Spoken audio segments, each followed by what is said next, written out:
There was a night when I stood in my own hallway and realized the people I had welcomed as family were treating my home as if I no longer existed. One of them even told me straight to my face that I should be grateful they were staying. That was the moment something in me shifted. You don't forget a line like that. If you've ever lived through something similar, tell your story in the comments. Chapter 1. The door clicked open after a week in Minneapolis, and a wave of noise hit me before I even stepped across the threshold. Not the usual hum of a house left empty too long, but voices. Several of them. Bags piled near the entryway, a jacket I had never seen draped across the railing.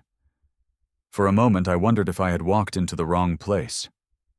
Then I recognized Lila's mother-in-law standing near the hallway holding a stack of folded towels like she'd lived here for years. She gave me a startled look, then called out toward the back rooms as if announcing a delivery. My chest tightened when the door to my late wife's room swung wider hinges straining. That room had stayed closed for a decade. Her things were still on the dresser untouched. Now a stranger was sifting through a box of keepsakes with the casual ease of someone organizing her own closet. Lila rushed toward me, arms crossed, tone clipped. "Why didn't you tell me you were coming back today?" She said it as though I had barged into their home uninvited. Kent hovered near the dining table, pretending to check something on his phone, avoiding both our eyes. His mother lingered by the bedroom door, still sorting, still moving things that were never hers. A pot simmered on the stove, half-watched by someone who clearly forgot it existed. Children's clothes hung across chairs. Suitcases were unzipped and spread wide like they had roots. Every surface looked claimed. "How long—" The question left my mouth before anything else. Lila hesitated, then gave a soft shrug. "We've only been here a short while. Your place has more room. It made sense for us to stay until things settle." She delivered it like a reasonable explanation, as though short while didn't mean taking over the place without calling, without asking, without even warning me they planned to treat my home as temporary housing. A sharp beep cut through the air. Kent's nephew had twisted a knob on the gas stove, trying to see how the mechanism worked. The alarm shrieked. Someone shouted. Kent yanked the kid back just before things escalated. The room rattled with scattered reactions. My mind didn't join the chaos. Something in me simply pulled back. No anger, no raised voice. Just a stillness spreading through my ribs, the kind that arrives when a line you never thought needed defending suddenly disappears under someone else's feet. Lila kept talking, stringing excuses together. "We were going to call. We just got busy, and you weren't here anyway." Her tone slipped into that familiar pattern guilt first blame, after all wrapped in the assumption that I would bend because bending was easier. Kent finally met my eyes only for a second before drifting out of reach again. He let her do the talking, the justifying, the rewriting. A long breath left my lungs as I stepped past them and moved toward the back door. The yard felt colder than usual. I stood under the open sky for a moment, letting my shoulders drop. Something old and heavy shifted, not with pain, but recognition. This wasn't an inconvenience. This was a boundary shattered while I was gone. When the alarm finally stopped echoing through the house, I looked back at the doorway. The noise had died down. People were whispering. Someone shut a cupboard. My hand rested on the railing before turning. The house looked familiar, but altered like someone had taken the life I built and nudged it sideways without asking. A few steps carried me forward again. I reached for the handle, pushed the door open, and walked back in without a word. Chapter 2. Stepping back into the house, a different kind of fatigue settled over me. The shock from earlier had thinned out, leaving a sharper awareness in its place. Lila's in-laws moved through the rooms with the ease of people who had claimed every corner. One woman folded blankets at the dining table. Someone else sorted toiletries on the coffee table. A toddler pushed a toy car across the hallway, bumping into one of my storage boxes like it belonged to him. Kent carried a load of laundry toward the basement, nodding at me, as though we were roommates coordinating chores. Lila pointed a spoon toward the fridge and asked one of her sisters-in-law to grab more juice. No one paused. Not a single person asked whether I wanted any of this. A door slammed somewhere upstairs. My late wife's sweater, once hanging untouched in the closet, now lay draped over a laundry basket. A framed photo of her wedding ring had been moved from its shelf to make room for someone's oversized purse. The place wasn't messy. That would have been easier to confront. It was reorganized. I headed to the porch for a moment's space, but Sam Torres waved from his yard before I could catch a breath. He walked over with his usual brisk stride and tilted his head. "Marcus, are you renting rooms now? Or is your family visiting? I've seen new cars all week. I figured you'd updated me if something changed." The edge in his question wasn't accusation, but confusion. People talked. They always did. That part never bothered me until now. "Not renting," I answered. Sam scratched his chin. "Someone mentioned you were letting them stay. Maybe I misunderstood." A muscle in my jaw twitched. "Who told you that?" He hesitated, then pointed toward the house. "Lila earlier today. She said you were fine with it." The warmth drained from the back of my neck. I thanked him and returned indoors without offering details. Back in the living room, the sofa had been shifted to face the opposite wall. A folding crib leaned against my bookshelf. More bags appeared near the coat rack. The kitchen counters were covered with unopened groceries, none of which I bought. Every shift altered something that had held meaning for years. "Can you hand me that pan?" Lila asked one of her sisters-in-law without looking up. She finally glanced toward me. "Sam stopped by?" she asked, tone casual. "Yes." She busied herself with stirring a pot. "He can be nosy. I just told him you didn't mind us being here a bit longer." A reply hovered at the back of my tongue, but I forced it down. Instead, I stepped into the study, searching for grounding. The desk drawers weren't where I left them. Someone had rearranged the folders by color. My wife's old journal sat at the bottom of a new pile, nearly hidden. Questions formed faster than answers. Was this temporary? Was I overreacting? Had something changed while I was in Minneapolis that I didn't know about? Each thought collided with another, until the uncertainty itself felt like a bruise. My phone buzzed. Elena's name appeared. Her voice carried its usual steadiness. "Hey, you back in town? Got home yesterday?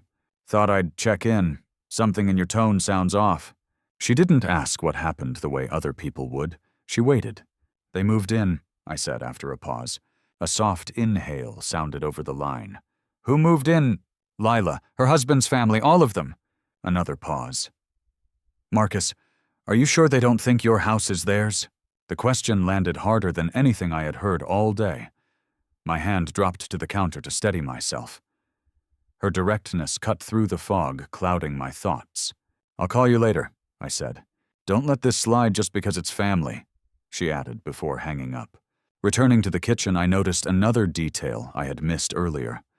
My set of knives gifts from co-workers after my 20-year service mark had been pushed into a drawer, replaced by a mismatched collection that wasn't mine. Even the magnets on the fridge had changed. The longer I observed, the more the house shifted away from me. Passing through the living room, Kent asked, "You could want us to pick up anything from the store later?" He spoke as though I were the guest. As though this arrangement was established long ago, and I had simply drifted into the middle of it. "No," I said and moved on. In the hallway, Lila trailed after me. "We're not trying to overwhelm you. Things have been stressful and staying here just made the most sense." "It made sense to who?" The words slipped out before I controlled my tone. She blinked. "To all of us." Footsteps and conversation floated from the other rooms, all threaded with comfort, built on my space, my life, my history. Something pulled tight between my ribs. Not rage, not grief. Something quieter and colder. I stepped through the front door again and walked onto the porch. Evening settled across the neighborhood. Cars lined my driveway, 3 of Kent's relatives, 1 belonging to Lila, and the van they used for weekend trips. My own truck was boxed in. The keys were already in my hand.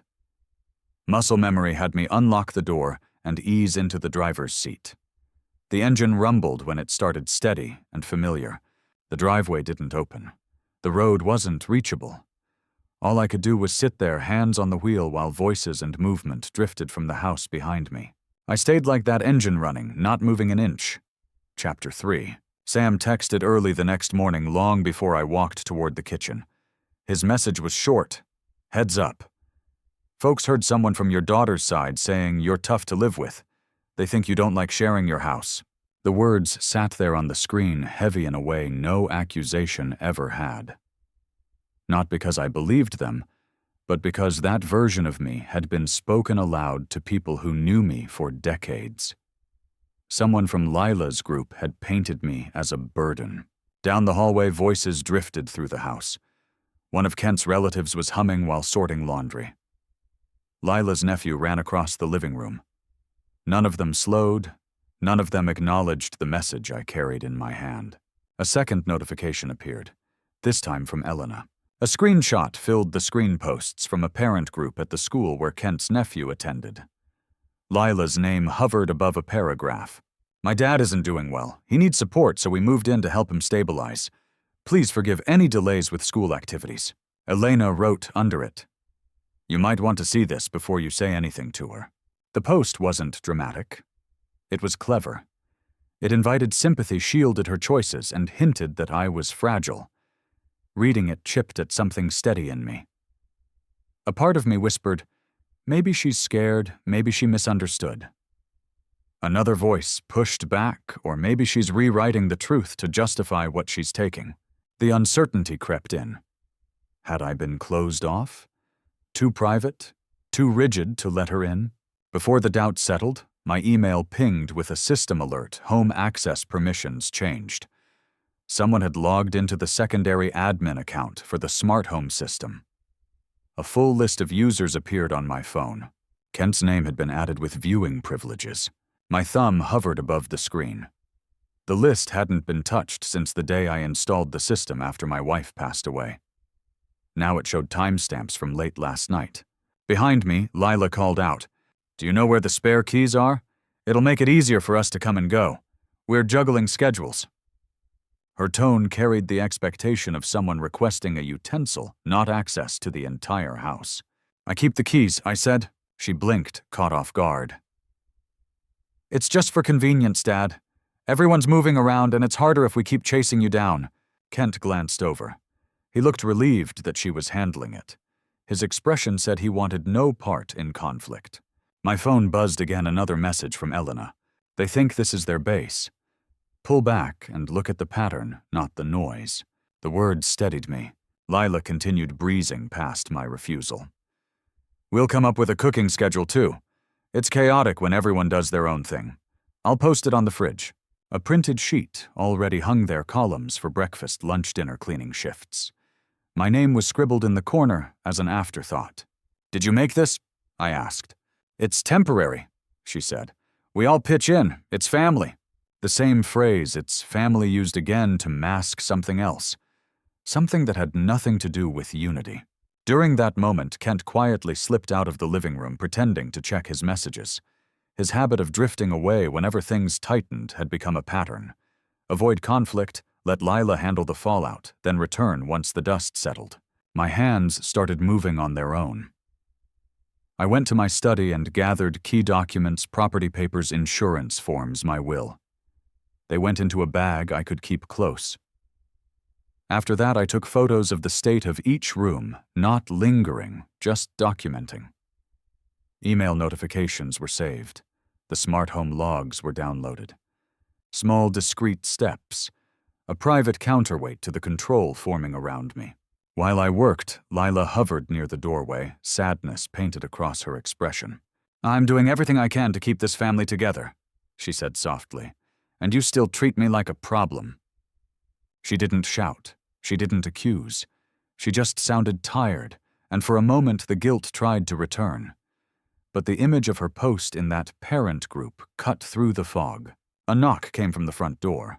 One of Kent's cousins slipped in with grocery bags. "Put those near the pantry," Lila instructed. The cousin nodded and walked straight past me, not bothering to greet me, stepping around the bags I'd placed by my chair, as if they were clutter in a shared hostel. That small disregard finally sealed something inside me. My daughter repeated, "We're doing this for you, Dad. You're pushing us away." I picked up the folder I had been assembling. The weight of it wasn't physical. It was the heaviness of a line crossed too many times. "I'm heading out," I said. She opened her mouth to respond, frustration flickering across her face. But I didn't wait. The door shut behind me with a dull thud. Nothing dramatic, just final enough for me to feel it. The morning air hit my face as I moved toward the truck. The folder pressed against my palm. Each step toward the driveway felt deliberate. I reached the driver's door, unlocked it, and slid the folder onto the passenger seat. The engine started with a steady hum. There was no destination announced, no speech prepared. I simply reversed out of the driveway and headed toward the city offices, the folder resting beside me, like a silent companion. Chapter 4. The clerk at the city office handed me a form, and I had barely scanned the first line when my phone started vibrating. Lila's name flashed again and again. She called 5 times in under a minute. The pattern continued until I silenced the device and set it face down on the desk. Her messages followed, long strings of text I ignored. A thin line formed between my ribs as the vibration finally stopped. The brief stillness didn't last. Kent's cousin began calling. Then his mother. Then a number I didn't recognize. I declined each one. By the time I finished speaking to the clerk, my phone held a new notification, a voicemail from Sam. "Marcus, something's going on at your place. A few folks from Lila's husband's side showed up. They're worried you might throw them out. Thought you should know." The familiarity of the phrase hit exactly where it was meant to. Lila had warned them I might turn on my own family. It was the first open strike, not subtle, not hidden. Walking toward the parking lot, I opened one of the texts sent by Kent's relatives. "Just remember she's your daughter. Don't make life harder than it already is." Another said, "We hear you're in a mood. Let's not create drama." Drama. The word clung to the back of my mind. When I reached home, the driveway looked like a gathering spot. 3 extra cars were lined up. Conversation stopped the moment I stepped toward the door, but no one moved aside. Lila came out first. "Can we talk?" she said, voice quivering enough to suggest she had rehearsed it. Her relatives stood behind her like a small audience. "You told them I'd kick you out," I asked. "I didn't say it like that. I told them I was scared you'd get overwhelmed and react." "That's not what they heard." She took a step closer. "Dad, this house is mine too. I grew up here. You can't expect me to pretend it isn't." Her words didn't crack. They landed with a practiced certainty, heavy and intentional. A murmur passed through the people behind her, as if she had stated a fact none of them planned to challenge. No one waited for my response. They filed back into the house as though the matter had been settled. In the living room, something felt off. The cabinet near the staircase was slightly open. Papers had been shifted. A file sat on top of the stack, the mortgage folder from 20 years ago. "Did someone go through this?" I asked. Kent glanced up from the sofa and lifted his shoulders. "We were trying to understand what you're dealing with financially. We just want to help." Help! That word had lost all shape. A different drawer was half open. Old insurance documents lay across the floor as if someone had been comparing rates. The organization system I'd kept for decades was scattered, reduced to piles that didn't belong to anyone who lived here long term. Valises in the hall were unzipped shelves, rearranged to hold new belongings. One woman hung decorative towels from her own home on the rod in the bathroom. Every sign pointed toward permanence.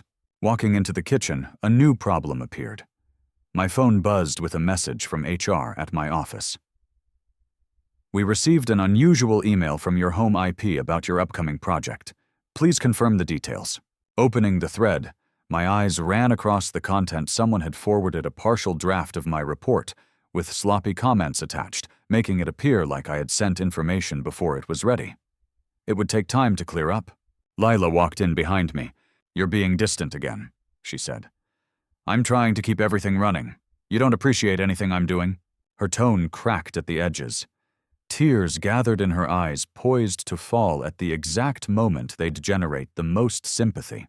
I didn't tell HR anything, she added quickly, as if preemptively defending herself from a charge I hadn't made. Kent entered next, hands in his pockets. Maybe everyone just needs space, he muttered. He looked at me as though hoping I'd accept that suggestion so he wouldn't have to choose a side. My gaze flicked towards the fridge. The schedule Lila made had expanded, adding new categories. Extended family names included. My own name smudged at the bottom. She stood there waiting for me to react, waiting to see if her version of the story would hold.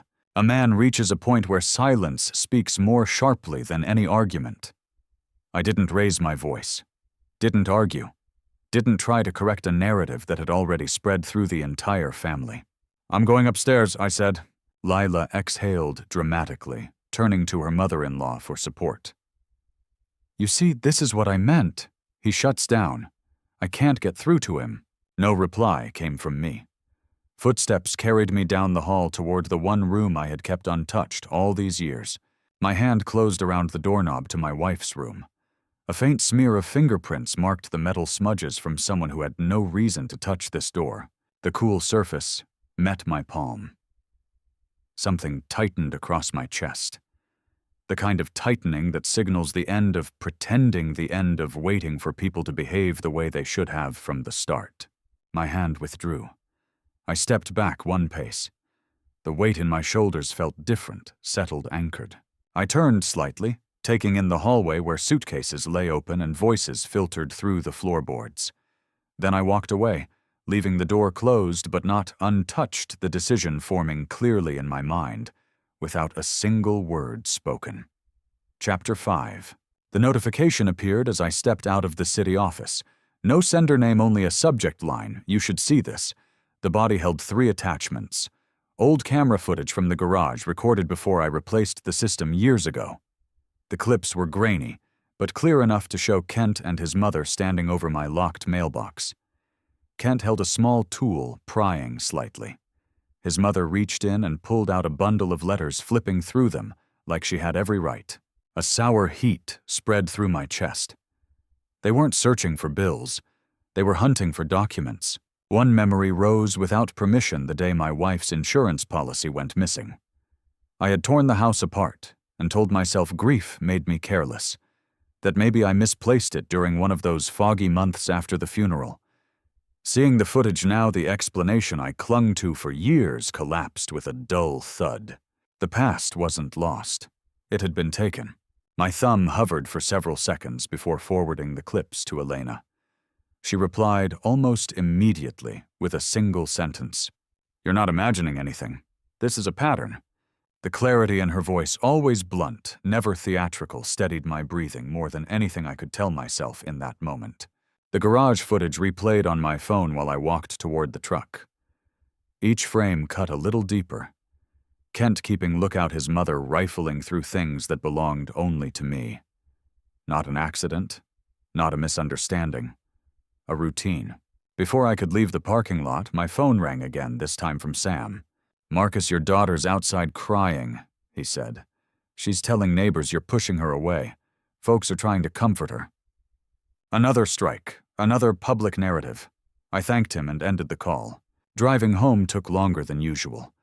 Cars moved slowly in the neighborhood, people stepping out of their yards as if waiting for updates. Some watched with sympathy, some with interest, others avoiding eye contact, as though the story carried more weight than they wanted to hold. Lila was on the sidewalk near my mailbox. Tears streamed down her cheeks while 2 neighbors attempted to console her. He wants to leave me, she said between sobs. He's giving up on his own daughter. A few glances shot in my direction. One neighbor approached. Everything all right, Marcus? He asked gently. Heard you and Lila are going through something. He didn't look accusatory, just unsure. But the question still pressed on my ribs. The story Lila crafted had already moved through the block faster than truth ever could. Walking past them, I stepped through the door without acknowledging the performance.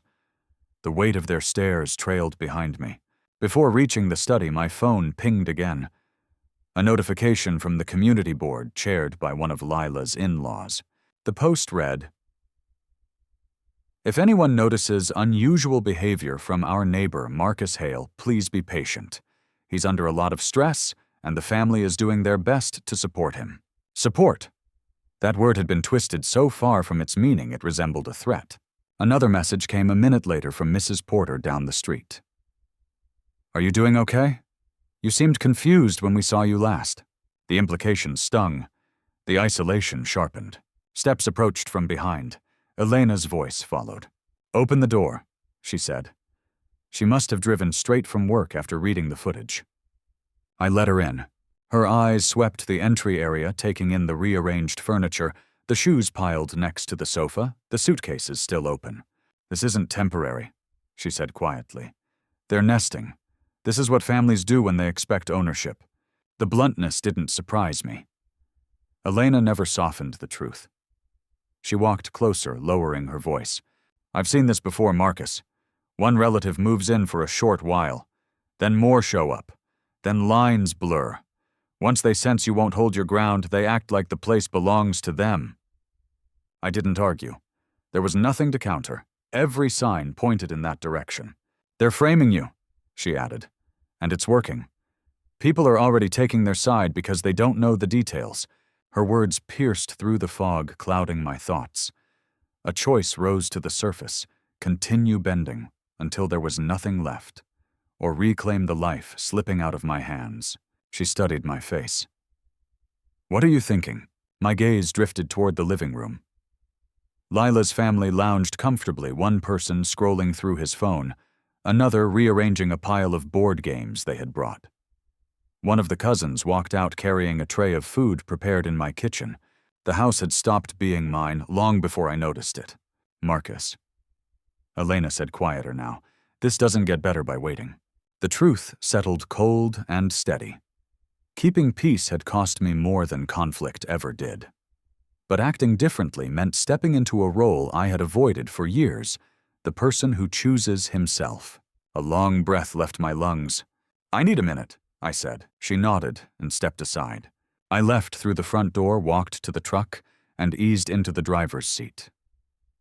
The silence there felt cleaner, less crowded by the stories others told about me. The laptop rested in the back seat. I reached for it, opened the lid, and connected to the city portal. Several icons appeared. One button drew my eye. Seller's disclosure forms. The cursor hovered for a second, not in hesitation, but recognition. My finger pressed down. Chapter 6. Downtown Madison always had a certain pulse to it during the work week, but walking into the real estate office that morning felt different. The receptionist barely finished greeting me before a man in a gray suit waved me toward a conference room. The attorney introduced himself, then called in the broker, a white-haired man with steady eyes and a slow, practiced way of speaking. We'll explain every step, the attorney said. There's no requirement to notify anyone living with you if they're not on the deed. Hearing it stated that plainly pulled something tight in my chest. Not relief confirmation. The lawyer slid a packet toward me. Transfer inspection timeline disclosure requirements. We'll draft the listing this afternoon. Howard, the older broker, leaned forward. Before we go further, he said, pull every important document out of that house. Today, don't leave anything that ties to ownership. His tone carried the weight of a man who'd watched too many families turn legal matters into battlegrounds. His gaze sharpened. You'd be surprised how often relatives try to borrow paperwork. He didn't know how accurate that warning was. A nod was all I managed before opening my folder. The footage, photos, and emails lay in order, nothing romantic about any of it. Cold facts, clean lines. The attorney skimmed the printouts of the smart home logs. They really tried to shift camera permissions. Twice, I said. He marked the page. Save every change notification. If anything escalates, you'll want a complete record. Howard tapped the table. And change your access codes. Garage system apps, all of it. A message buzzed on my phone. Elena, call me when you can. I checked your device list. Too many unfamiliar sign-ins. Her consistency grounded me more than anything else that morning. She wasn't dramatic. She didn't speculate. She simply worked through details the way an engineer would, methodical, precise. When the meeting ended, I stopped by a supply store and bought an external hard drive. Back in the truck, the entire digital archive transferred into it camera footage, screenshots, financial documents, email chains. A dull rhythm clicked through each file saved. The house didn't gain this chaos overnight. A pattern emerged the more I reviewed the data. First, small intrusions, borrowed items placed back in the wrong spot mail that arrived, opened belongings, moved without explanation. Then larger breaches, keys shifted accounts, accessed stories, spread to justify the takeover. The pieces lined up exactly as Elena described. Not random, not a misunderstanding. A chain of encroachments backed by guilt sentiment and social pressure. Returning home, she was waiting near the porch with a notepad in hand. "Changed the garage code yet?" she asked. "Not yet." "Do it now," she said. Her pen flicked down the list. "You'll also need to revoke permissions for every guest profile and wipe the old device pairings." We worked through the steps in silence. New passcodes, updated security keys, removed accounts. For every change made, she double-checked the log to ensure no shadow access remained. Halfway through the process, I noticed 2 new login attempts flagged in red unknown IP addresses, both within the last hour. Someone was still trying to get in. A text arrived moments later from an unlisted number. "We just need a few more weeks. Don't ruin this. Everyone's counting on you to be patient." Elena read the message over my shoulder. "They're monitoring your moves," she said. "They know you're shifting." The strange thing was that anger didn't flare. What settled instead was something level and pointed focus. The kind of mindset that arrived after years of swallowing conflict instead of confronting it. "Let's finish the list," I said. We secured every digital lock we could. She insisted I take my remaining legal documents out to the truck before anyone returned. She even helped gather framed photos and a few drawers of personal items while the house was empty. "You're not overreacting," she said once everything was in the truck bed.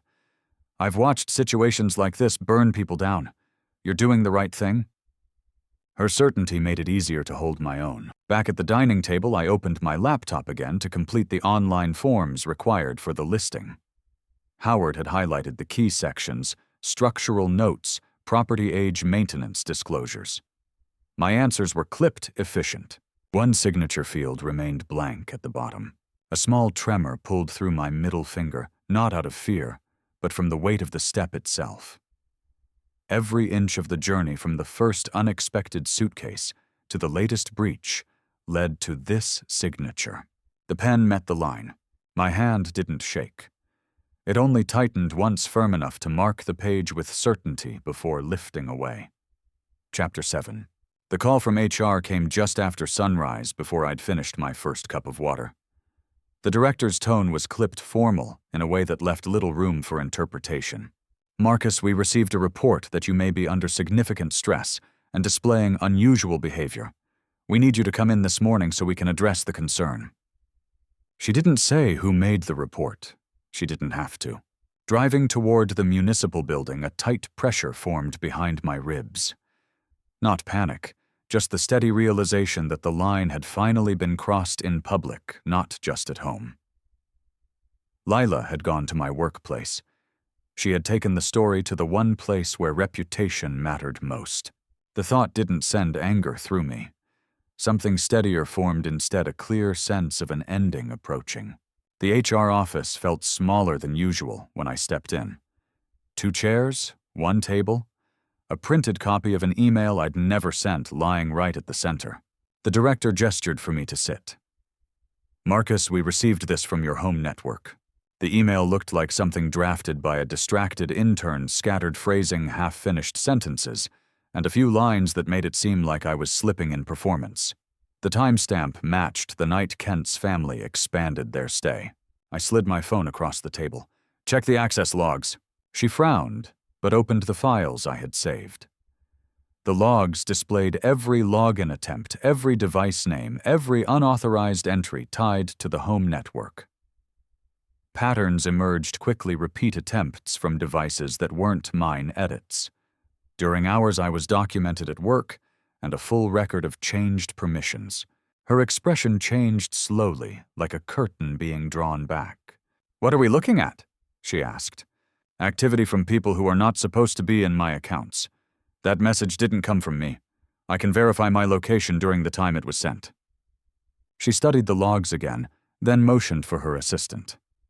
"Pull his keycard record for that day." While they checked my phone, buzzed. Kent's name appeared on the screen. The timing was perfect, too perfect. I answered only to keep the line from echoing through the room. "What is it?" I asked. He sounded upbeat, almost relieved. "Just letting you know we moved a few more things into the house this morning. Thought you'd be fine with it. The place has space. Air stilled around me. More things. Yeah, just a couple boxes and, well, my mom thought the guest room could use a few adjustments. No big deal." "No big deal! An entire invasion of space written off like rearranging a shelf." I ended the call without a reply. The HR assistant returned. "Marcus didn't badge in or out during the time frame listed in the email. His card confirms he was at work the entire morning." More silence. Then the director asked quieter now, "Do you have any other documentation?" A second folder slid across the table, photos of moved belongings, the altered smart home permissions, and finally the garage footage showing Kent and his mother opening my mailbox. The director watched it twice. When she finally spoke, her voice carried none of the earlier suspicion. "You didn't do anything wrong. We'll close the report. And if anything else comes to HR from this situation, send it to me directly." There was no ceremony, no apology, just a decision made with absolute clarity. The meeting ended as abruptly as it began. I gathered the documents, thanked the two of them, and stepped back into the hallway. Outside, the sky hung low and dull, heavy clouds drifting above the government parking lot. Cold air nipped across my face as I walked between the rows of vehicles. My shoulders pulled back on their own reflexive grounded. The world hadn't collapsed. It had simply revealed itself. Reaching the truck, my phone buzzed again. This time it wasn't Kent. It wasn't Lila. It wasn't a neighbor or a concerned colleague. The message came from my attorney. "The buyer signed. Only need your final signature." One short line. No embellishment, no pressure. My hand tightened around the phone, the weight of the moment settling into something almost calm. Not triumphant, just firm. The next step was mine. Chapter 8. The attorney handed me the final packet with a calm nod. His pen rested beside the signature line, waiting. No speeches, no warnings, just a simple gesture asking whether I was ready. Years of guilt pressed forward, the kind that grows from raising a child alone and assuming love means absorbing every impact. I had spent so long trying to compensate for what Lila lost that I forgot there were limits I was allowed to have. Limits she should have honored. The thought settled without bitterness, just a tired acceptance that responsibility had turned into self-punishment somewhere along the way. The pen moved across the page. One signature after another. Clean strokes, no hesitation. The process ended faster than I expected, and the attorney gathered the documents with a quiet efficiency. "Everything is in motion now," he said. I thanked him, stood, and walked back to the truck. No tremor followed me this time. The decision felt steady. Returning home was the final task. I pushed the door open, and the sound of conversation rolled toward me. Kent sat at the table with two of his cousins. Lila's mother-in-law ladled soup into bowls. Someone laughed. Someone asked for more bread. They behaved like a family enjoying a routine evening in their own place. I crossed the threshold without acknowledging any of it. Lila noticed me first. "Dad, can we talk? You've been—" The contract landed on the table with a soft thud. "I sold the house," I said. "The new owner takes possession in 2 days." The room froze. Chairs scraped. Kent blinked rapidly, confusion racing ahead of anger. Lila shot to her feet, voice cracking. "You sold it without telling me this is my home! You can't just—" Her words tangled, collapsing under their own weight. Kent stammered. "We thought you needed support.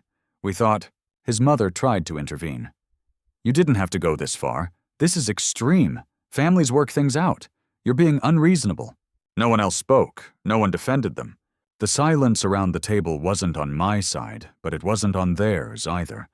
It just settled there, exposing everything they had assumed and everything they never bothered to ask. I didn't argue, didn't explain, didn't justify. Their outrage wasn't owed an answer. While they tried to process what had already been signed into law, I walked to my room and began packing the last of my belongings. A few shirts, a framed photo, a toolbox. Nothing sentimental remained in the house anyway. They had moved enough of it without permission. Lila followed me to the doorway. "Dad, please, let's talk. We can fix this. Just give us a chance." Her voice shook, but it wasn't remorse. I heard only panic. Panic at losing convenience. Panic at losing control. Panic at losing access to something she never earned. The zipper on my bag closed with one pull. "You're not even listening," she whispered. I stepped past her without looking back. Down in the living room, Kent was on the phone already searching for temporary housing. His mother-in-law barked instructions at someone insisting they pack faster. Suitcases thudded as they scrambled to gather what they brought. The entire house, once overrun with their belongings, now pulsed with frantic activity. No one asked me to stay. No one tried to negotiate terms. The truth finally stood where sentiment used to shield them. Nothing in this house belonged to them. My keys rested in my palm as I walked to the front door. I paused only long enough to take in the scene boxes, half-closed voices raised, Lila wiping her face, Kent tugging at cords tangled behind the TV. It wasn't satisfaction I felt, just a clear breath, a full one. The lock clicked behind me for the last time. The new apartment near Lake Mendota felt small but clean, a space that didn't need defending. I unpacked slowly over the next few days, threw nothing into its place. Let routines build themselves instead of forcing them. Saturday morning jogs took me along the lakeside trail. Elena met me halfway more than once, waving from across the path with that steady, knowing look. "You look lighter," she said the first time. "Feels that way," I answered. Weeks passed. Work returned to its rhythm. My weekends shifted toward a climbing class I'd meant to try for years, but never prioritized. The soreness it brought felt earned. Lila sent a few messages, short apologies, then longer ones, then simple lines asking whether I'd talk. Each one sat unread for a day or two before I finally opened them and closed them again. No anger rose. Only a recognition that distance was necessary. Forgiveness and access are not the same thing.